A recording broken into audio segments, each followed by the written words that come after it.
सच तो यह है कि बिना सदगुरु के ये रहस्य कभी समझ में नहीं आने वाला। कौन थी असली राधा रानी, कौन थी श्री कृष्ण की पत्नी? आज इस रहस्य को खोलने के लिए हम लेकर आए हैं कुछ विशेष आध्यात्मिक जानकारों के विचार। एक और है अनिरुद्धाचार्य जी महाराज, तो वहीं दूसरी ओर है संत रामपाल जी महाराज। किसका ज्ञान है सच्चाई के सबसे करीब? कमेंट करके अपनी राय जरूर बताएं। तो वीडियो को लाइक करो और चैनल को सब्सक्राइब करना बिल्कुल मत भूलना। तो चलिए सच की परतों को एक एक करके खोलते हैं कि राधा जी या रुक्मणी दोनों में से लक्ष्मी का स्वरूप कौन है? अभी मजा आएगा ना भिड़ो।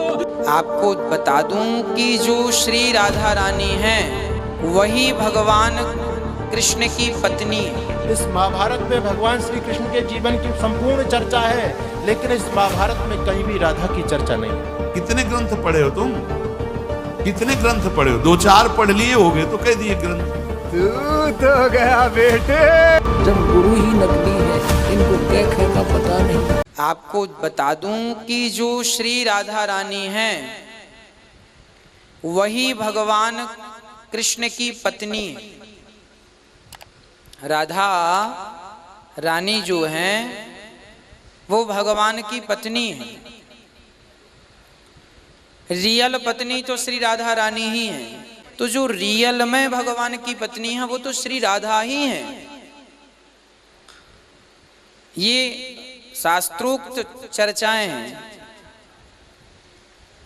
भगवान कृष्ण और राधा, राधा महालक्ष्मी है और रुक्मणी जी लक्ष्मी। हमारे देश में आज बहुत सारी कथाएं होती हैं माताओं, और आप कथा के बीच बीच में एक शब्द सुनते हैं, जैसे 5 मिनट 10 मिनट कथा आगे चली तो व्यास जी क्या बोलेंगे? प्रेम से बोलो राधे राधे। सब यही बोलते हैं राधे राधे। आज हमारा अभिवादन भी क्या बन चुका है? राधे राधे। पहले लोग नमस्ते जी बोलते थे, पहले लोग राम राम जी भी बोलते थे, सीताराम भी बोला करते थे, यहां तक सब कुछ ठीक था। लेकिन आज राधे राधे चल रहा है।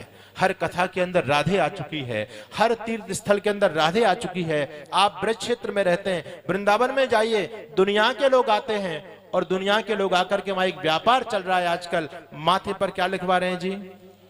ये मेरी बहनें जा रही हैं, पढ़ी लिखी नौजवान लोग जा रहे हैं, माथे पर लिखा हुआ है राधे राधे। गालों पर क्या लिखा हुआ है जी? राधे राधे। अब इनसे पूछा जाए कि भाई राधे जी कौन थी? आज यही सुन लीजिए कि राधे जी कौन।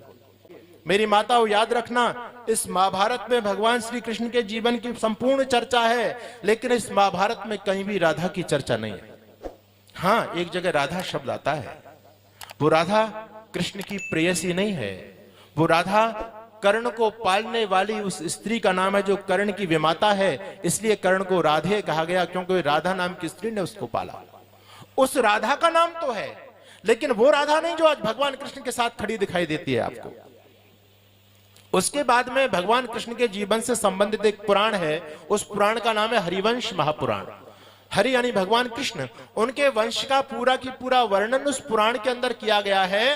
आप लोगों ने यदि पुराण पढ़ा हो तो मैं आपको कहना चाहता हूं, हरिवंश पुराण के अंदर भी कहीं भी राधा का कोई वर्णन नहीं है, राधा का नाम तक नहीं है। एक पुराण और है, उस पुराण का नाम है विष्णु पुराण, क्योंकि भगवान कृष्ण को विष्णु का ही अवतार माना जाता है। उस विष्णु पुराण के अंदर भी राधा नाम की कोई चर्चा नहीं है, राधा का कहीं भी नाम नहीं है। ना तो महाभारत के अंदर है, ना हरिवंश महापुराण के अंदर है, नहीं विष्णु पुराण के अंदर है, किसी भी पुराण के अंदर नहीं है। और तो और आप आगे चलिए, आजकल जिस पुराण की हिंदू समाज में बहुत ज्यादा व्याप्ति है, जिसको आप भागवत पुराण बोलते हैं, हालांकि इस पुराण के अंदर भगवान श्री कृष्ण को बहुत बदनाम किया गया है, उनके जीवन पर बहुत कीचड़ उछाला गया है इस भागवत पुराण के अंदर। लेकिन फिर भी मैं कहना चाहता हूं कि इस भागवत पुराण के अंदर भी राधा नाम का कोई शब्द नहीं है। लेकिन दुर्भाग्य की बात यह है मेरी माताओं बहनों, आज कोई भी भागवत कथा बिना राधा के पूरी नहीं होती। ब्रज की छोरी से, राधिका गोरी से, मैया करा दे मेरा ब्याह, ये कहां से आ गई राधा भाई? ना भागवत के अंदर है, ना महाभारत के अंदर है, ना हरवंश पुराण के अंदर है, ना विष्णु पुराण के अंदर है। ये राधा कहां से आ गई? लेकिन मैं इस बात का चैलेंज करता हूं, कोई भी भागवताचार्य आकर के ये सिद्ध कर दे कि राधा नाम का वर्णन आपके ग्रंथों में। हाँ, ये मूर्खता की बात तो कहते हैं, ये कहते हैं कि राधा, इस बात को सभी मानते हैं कि भागवत पुराण के अंदर भी राधा का कहीं वर्णन नहीं है। सब लोग मानते हैं इस बात को। फिर मैं कहता हूं ये राधा कहां से आई भाई? कहते हैं राधा कृष्ण की आराध्य शक्ति का नाम है। कह रहे हैं यदि तुम्हें राधा नाम जपने को मिल जाए, अब जैसे कोई कह देता है कि किस ग्रंथ में लिखा है, अरे कितने ग्रंथ पढ़े हो तुम? कितने ग्रंथ पढ़े हो? 2-4 पढ़ लिए होगे तो कह दिए ग्रंथ। अगर एक ट्रक लाया जाए और उस पे ग्रंथ सब रखे जाए तो ट्रक भर जाएगा, ग्रंथ की कमी थोड़ी होगी। एक एक पंथ के कितने कितने ग्रंथ हैं। आप जानते हो वृंदावन प्रेम रस को, नित्य विहार रस को, उनके ग्रंथों को पढ़ा नहीं तो फिर कैसे जानोगे? भक्ति का भी बहुत स्वरूप है। किस कोटि के तुम भक्त हो, किस कोटि के ग्रंथ पढ़े हो, यहां आओ। भगवत रसिक जी कह रहे वेद रसकन की वाणी, केवल राधा रस ही भरा हुआ है। ये वृंदावन धाम है। आपने देखा है भक्त हैं, उपासक हैं, बड़ी महिमा शास्त्रों में भगवान श्री हरि के चरणों की है। ध्येयम सदा परिभवग्नम अभीष्ट दोहम तीर्थास्पदम शिव विरंचि नुतम शरण्यम। ऐसे हरि जाहि विरंचि उमापति नाये तापे तय बन फूल। ये नहीं पुराण में लिखा, ये शास्त्रों में तो मैं ज्यादा नहीं, थोड़ा संकेत मिलता है। अनयाराधितो नूनम भगवान हरि ईश्वरा। ईश्वरों के भी ईश्वर भगवान हरि जिनकी आराधना करते हैं, ये वो आराध्या है जिसको एकांत में लेके फूल चयन करके बेणी गूंथ रहे। प्यारी जू राधा राधा राधा नामयु कार्यम हेनुदिन मिलितम साधना घीर्ष कोटि त्याज्यो। अगर राधा नाम ही केवल लेने को मिल जाए तो परम प्रेम की प्राप्ति हो जाए। दोस्तों, अभी आपने सुने इन सभी आध्यात्मिक जानकारों के विचार। आइए अब सुनते हैं संत रामपाल जी महाराज के आध्यात्मिक विचार। कहते हैं गीता और भागवत पढ़े ना बूझे शब्द ठिकाने नू, और मन मथुरा दिल द्वारका नगरी क्या करे बरसाने नू। अब ये जाते थे ना वहाँ गोवर्धन की फेरी देने जाते हैं वृंदावन में, तो वो कहते हैं बरसाना जरूर जाना चाहिए। किस लिए? कि बरसाने की राधा थी, राधा जी थी, और राधा जी से सिफारिश करवावे राधे राधे श्याम मिला दे। राधे ने श्याम कौन सा आसानी तो मिला करता है। वह बिरन कितने तड़फा करती, लोग उसके बूंदी अच्छी कहा करते, कोई गुंडी कहा करता। उस समय कोई पसंद नहीं करा करता। वो एक लड़की जाकर किसी व्यक्ति से मिला दूर देश में, लेकिन वो चले गए। हमने बाद में उनकी कथाएं बना ली।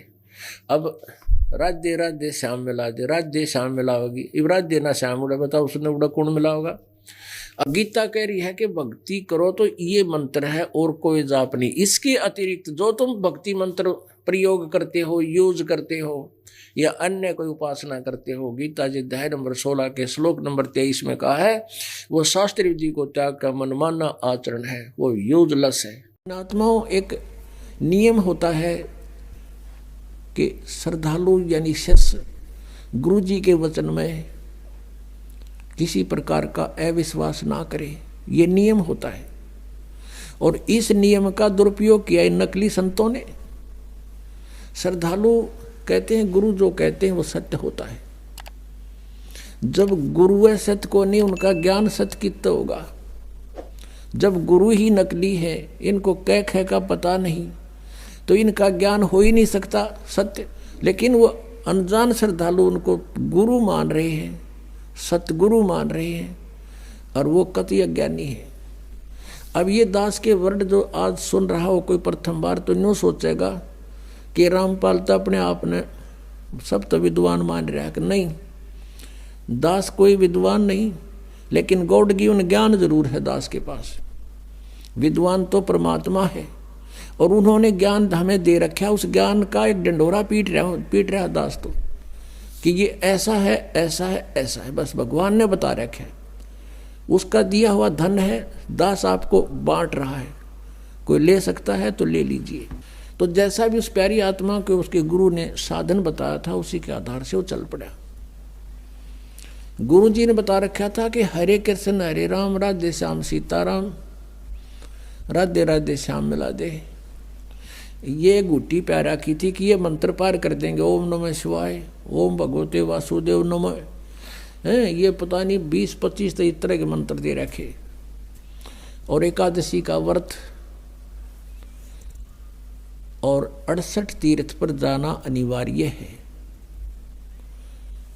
गीता जी में कहीं पर है हरे राम हरे कृष्ण, कृष्ण कृष्ण हरे हरे, सीताराम राधे श्याम, राधे राधे श्याम मिला दे, ओम नमः शिवाय, ओम भागवते वासुदेव नमः, है तेरी गीता जी में कहीं लिखा? नहीं। फिर तू इन रट्टा लाने लग गया तो उस किसान के मूर्ख पुत्र से कम है? अरे जो गीता में लिखा वैसे ही करोगे तो लाभ होगा। धर्मदास को जो मालिक ने बताई थी तू पूजा पढ़े गीता ने, और गीता जी के 8वें अध्याय के 13वें श्लोक में पढ़ ले कि ओम इति एकाक्षरम ब्रह्म विवरण माम अनुसमरण ये प्रयाति तजन देहम सयाति परमाम गतिम। मुझ ब्रह्म का केवल एक ओम अक्षर है, नथिंग एल्स। और जो इसका उच्चारण करके सिमरण करता हुआ शरीर छोड़कर जाता है, सयाति परमाम गतिम, वो परम गति को प्राप्त होता जो ओम से मिलने वाली परम गति है। और तुम जपो हरे राम हरे कृष्ण राधे श्याम सीताराम राधे राधे, कोई बात हुई? अब एक किसी ने प्रश्न किया कृष्ण के पुजारी था कि आपका इष्ट देव कौन है? स्वरूप तन्यों का राधे, और फिर ने कहा श्री कृष्ण जी मेरा इष्ट है। अरे राधे होया कृष्ण जी तेरा इष्ट होया, कमाल की बात कर रहे हैं, बिना अकल की बात। अब राधे श्री कृष्ण जी की वो थी प्रेमिका, और कोई मित्र उससे पहले उसकी प्रेमिका का नाम लेता जूत तोड़े न बाजेगा उनका, यारी तोड़े टूट लेगी उनकी। यानी वो कृष्ण जी की पूजा कर राधे श्रद्धा कर रहे, थरा गजब हो था, सिर पैर है कोई? तो वो भी न्याय कह था, धर्मदास भी जो परमात्मा ने उसको यही सुनाया था समझाया था, तो उसका सारी बात जचगी के सत्य है। अब उसने सुबह वो क्रिया ना हुई उस भगत जी में जो प्रतिदिन क्रिया करता, और नो सोचा ही भगवान वो एक बार फिर आवे। अंदर से सारी रात नो तड़पता रहा, एक बार वो भगवान है परमात्मा वो कौन था नो तो मैं नहीं जान सकता, एक बार फिर आ जा। मैं कति कोई विवाद नहीं करूं, विनम्रता से सारी बातें पूछूंगा। ऐसे सारी रात करवट बदल कर काट दी। सुबह कोनी पूजा हुई ना, उस जोड़ में नहाने दिल करा तालाब में मथुराले में। रोटी बनाने लग गया, बखते उठ के वक्त से खाना बनाने लग गया, लकड़ बाल के। जैसे जंगल से लकड़ी शाम ने तोड़ के ले आया था, चूल्हा बनाया ईंटों का कच्चा पक्का, उसमें एक मोटी लकड़ी लगा दी, साथ में सहयोगी लकड़ियां लगा के अग्नि जला दी, खाना बनाने लग गया, सब्जी बनाई रोटी बनाई। और वो लकड़ियां जलती जलती निकट आ गई। मोटी लकड़ी लंबी थी 2-3 फुट की, वो जलती जलती निकट आ गया, एंड उसका सामने आ गया। धर्मदास जी को आखिरी सिरा दिखाई देने लग गया उस मोटी लकड़ी का। वो बीच में थोची थी, ओलो थी उसमें, जैसे लकड़ियों में सुराख सा होता है, और थोड़ी थोड़ी सी गिल्ली थी। अब उधर से सूर्य उदय होने वाला हो गया। अब क्या देखता है धर्मदास के उस लकड़ी के अंदर जो वो थोथी थी, सुराख था थोड़ा थोड़ा अंदर, उसमें से चींटियां बाहर निकलने का प्रयत्न कर रही हैं। उनके मुख में अंडे हैं और बाहर निकलने की चेष्टा करती हैं। तो उस लकड़ी के एंड में, अंत में एक तरल सा पदार्थ उबल रहा है, जल लकड़ी गर्म होने से उबल रहा है बाहर के हिस्से पर। आगे जाती हैं तो अग्नि जल रही है उस लकड़ी में, वो बाहर भाग रही हैं तो वहां उसके ऊपर गिर के उस तरल पर चटक मटक हो रही है, जल रही है। अब धर्मदास जी के हाथ पैर फूल गए। उसने तुरंत उस लकड़ी को बुझा दिया, पानी डाल दिया, सारी अग्नि बुझा दी। जितनी भोजन बन गया था बनाया, बाकी नहीं बनाया। अब उसने सोचा है भगवान, आज तो ना जाने कितने जीव जल गए इसके अंदर, इतनी लंबी लकड़ी थी ये तो, और अब तो ये इतनी शेष रहती है, और इसमें सारी में चींटियां भरी थी, ये जल गए, इनके बच्चे भी जल गए। इस पाप के भोजन को आज मैं नहीं खाऊंगा, इसको किसी साधु संत को खिला दूंगा, मैं आज निराहार रहूंगा। ऐसा विचार करके वो सारा भोजन उठाया और चल पड़ा साधु संत की तलाश में। हम साधु संत किसको मानते हैं? जिसने या तो बड़ी बड़ी दाढ़ी रखा रखी हो, ऊपर जटा बढ़ा रखी हो, कति एक बस लंगोट बांध रहा हो और बैठा हो नगन, या कति लाल कपड़े हो, गेरुआ कपड़े हो, या मूंड मुंडा रखा हो, कोई माला पैर रखी हो, ऐसे को हम संत मानते थे। परमात्मा ने जैसा दृष्टिकोण उसने मान रखा था, ऐसा साधु मिला, उसा रूप बना लिया। एक हिंदू संत का रूप बना के एक पेड़ के नीचे बैठ गए। धर्मदास जी की दृष्टि पड़ी, सोचा कि वो महात्मा भी निकट ही मिल गए। जाके वो सारी थाली नो की नो सारी सामान था, जितना भी भोजन रख दिया कि महात्मा जी भोजन पालो, भूख लगी होगी। अखा धर्मदास, भूख लगी भाई, कल से आहार नहीं किया मैंने। जब धर्मदास कहा तो उसने एक बार तो देखा कि ये महात्मा मुझे जानता भी है, तो उसने सोचा मैं बहुत बड़े यज्ञ करता था, भंडारे करता था, साधु संतों को बुलाकर उनको भोजन खिलाता था, उनमें से कोई होगा। नहीं ध्यान दिया। परमात्मा एक लोटा जल का साथ लिए हुए थे, उसमें से जल उठाया और ऐसे छींटे मार के एक मंत्र बुदबुदाया पूरे भोजन पर। उसी समय सारे भोजन की चींटी बन गई और सारी थाली काली होगी, और चींटियां अंडे ले लेकर बाहर निकलने की, थाली से बाहर निकलने की चेष्टा कर रही हैं। तब परमात्मा उसी रूप में आगे जो पहले दिन वार्ता हुई थी और कहा, रे धर्मदास तू आया था पुण्य करने, और तू कल क्या कह रहा था? परमात्मा को देखकर धर्मदास ने मुसलमान रूप में भगवान को एक मुसलमान जाना, और परमात्मा ने यह कड़वी सच कही तो उसने दुख माना और ये कहा था कि मैं जीव हिंसा नहीं करते, हम अन्य की तरह जीव हिंसा नहीं करते, यानी बहुत दुख मान के कहा था। ये टोंट कैसा था कि मुसलमान हो तुम, मांस खाते हो, हम हिंदू, हम हिंसा नहीं करते, हम जीव हिंसा नहीं करते। तब परमात्मा ने कहा था, रे तेरे तो तक कसाई भी अच्छा, और इस पाप के भोजन को तो मुझे खिलाने आया है। अरे अपराधी व्यक्ति। जब उसने धर्मदास ने देखा कि वो हैकल वाले चरणों में पड़ गया, बुरी तरह रोए, ये भगवान मुझसे गलती होगी, कल मैंने आपसे वाद विवाद किया, मुझे क्षमा करो भगवान, मुझसे गलती होगी, मुझे वो ज्ञान और सुनाओ। अब परमात्मा तो चाहते यो सीधा हो, किसी प्रकार इसकी आप बीमारी निकला जो गंद भर रखा है इसने अंदर। इस वीडियो को देखने के बाद आपकी क्या राय है कमेंट में जरूर बताएं। ऐसी ही और वीडियो देखने के लिए हमारे चैनल को सब्सक्राइब करें और वीडियो को ज़्यादा से ज़्यादा शेयर करें। धन्यवाद।